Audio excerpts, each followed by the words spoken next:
I gotta tell you something, but you gotta not freak out. I slept with a woman. Shut up. Tina has Carrie, and she makes her laugh, and I have, oh yeah, that's right, I have no one. I'm gonna die alone. Come here. Hi, it's Anthony Allen Ramos from GLAAD. Leo, how are ya? I'm good. How are you doing?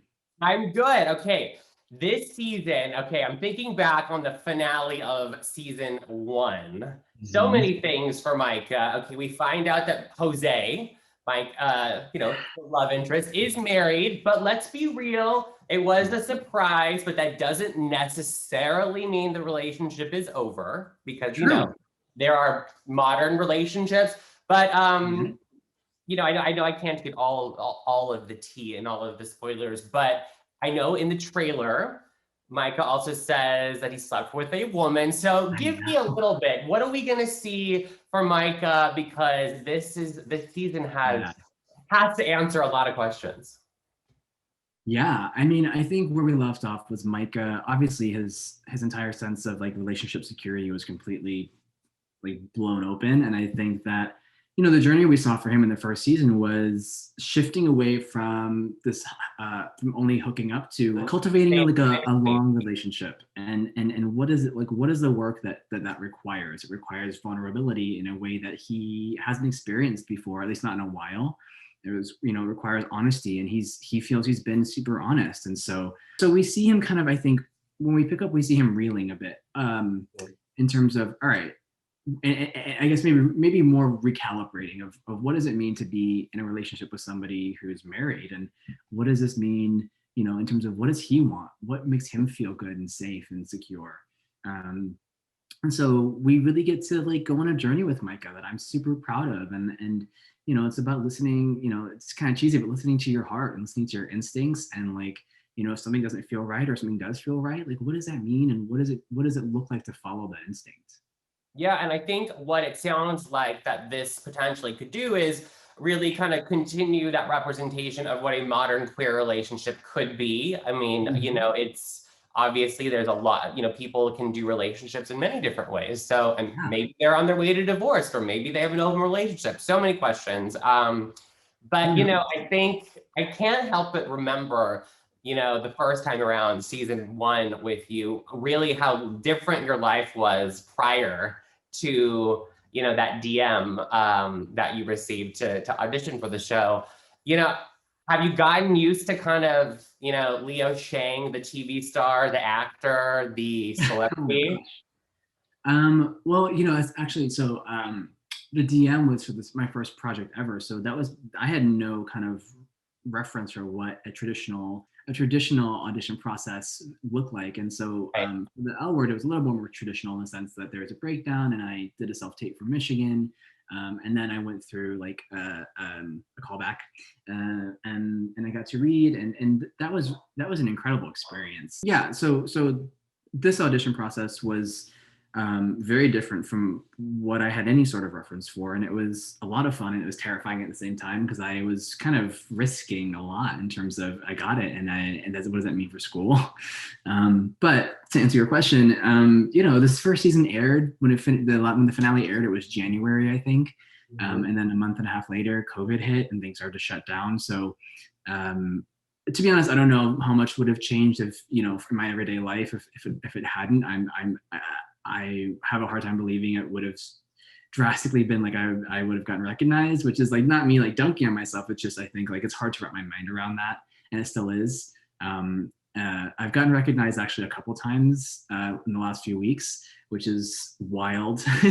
But I think it really speaks to like the fact that these stories really, really resonate with people, and the fact that so many people are watching them, and there's so much excitement for the second season.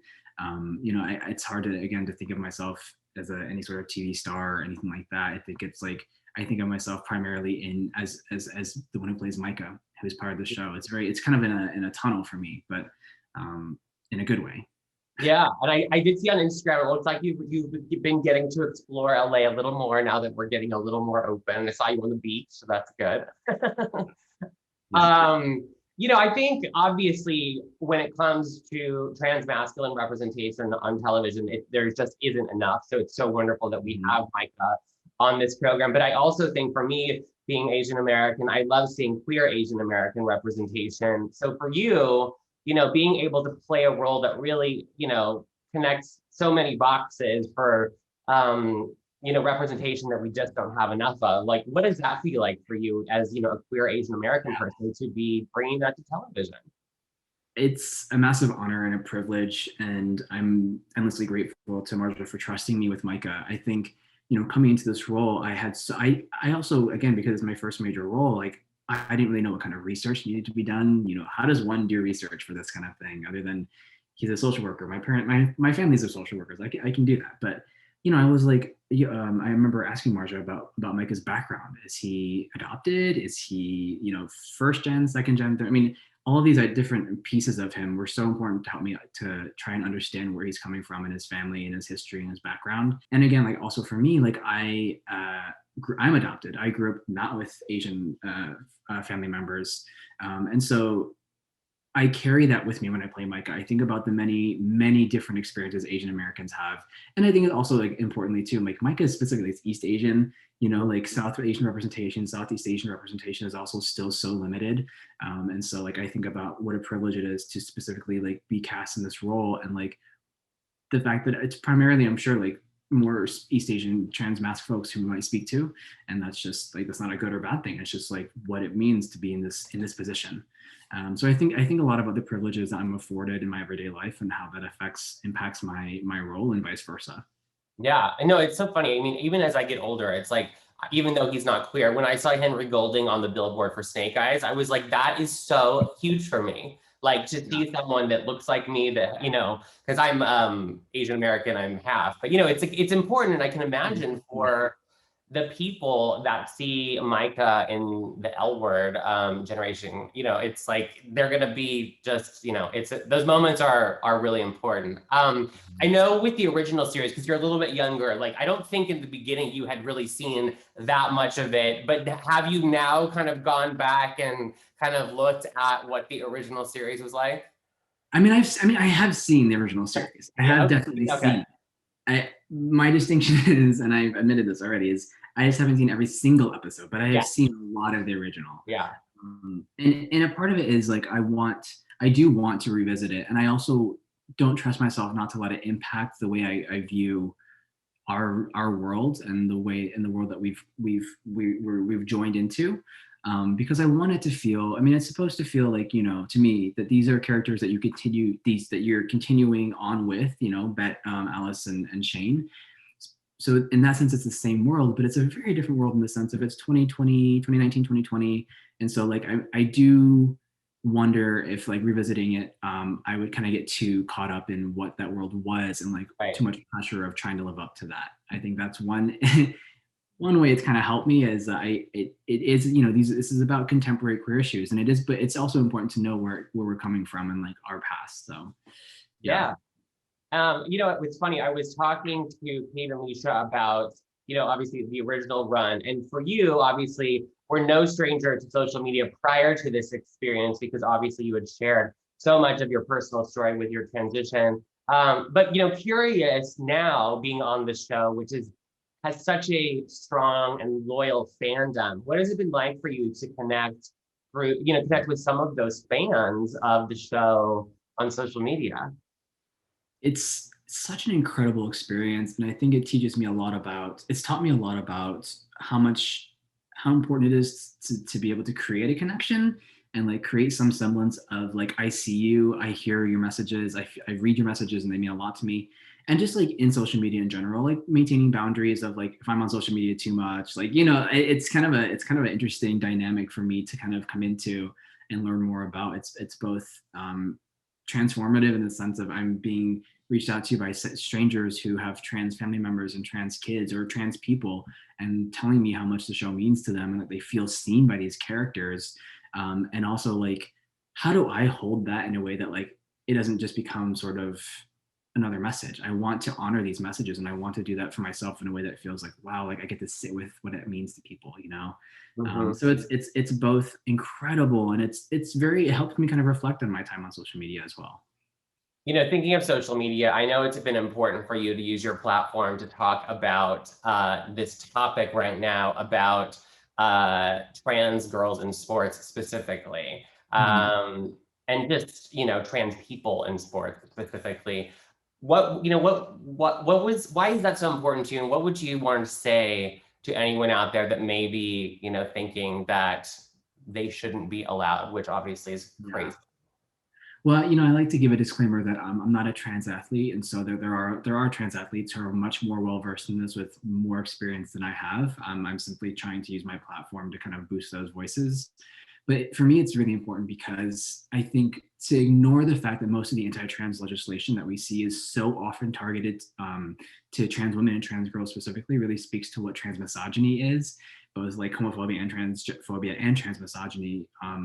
These are all factors that play in the way people view trans women in particular. And so to ignore that piece of it to me feels also just like disingenuous. Disingenuous, yeah. Thank you. And talking about trans politics. And so I feel like it's just so imperative to get a better understanding of what the roots of these arguments are. And for me, I often think it's because, like, in particular, trans women aren't seen as women. You know, they're still seen as men, which is ridiculous and incredibly harmful.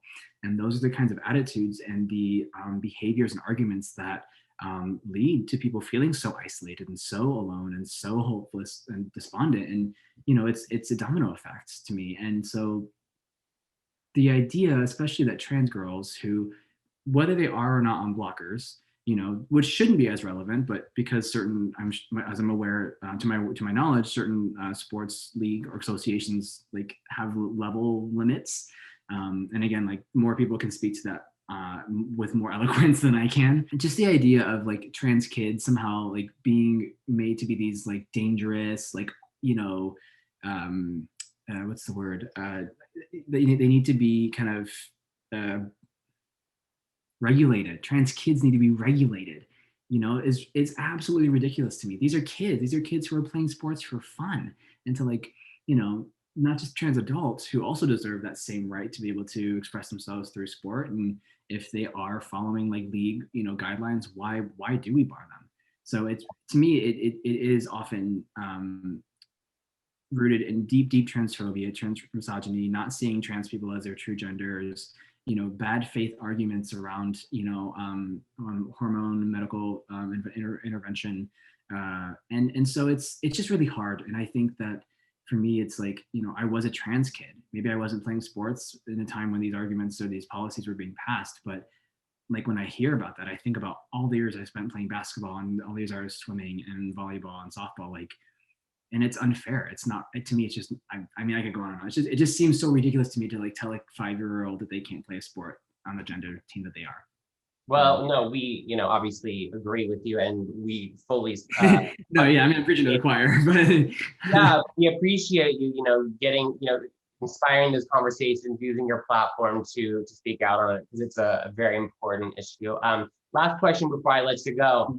Did you get to meet or work with Rosie O'Donnell this season at all? Hopefully. Oh, Morgan, is it a spoiler to say anything?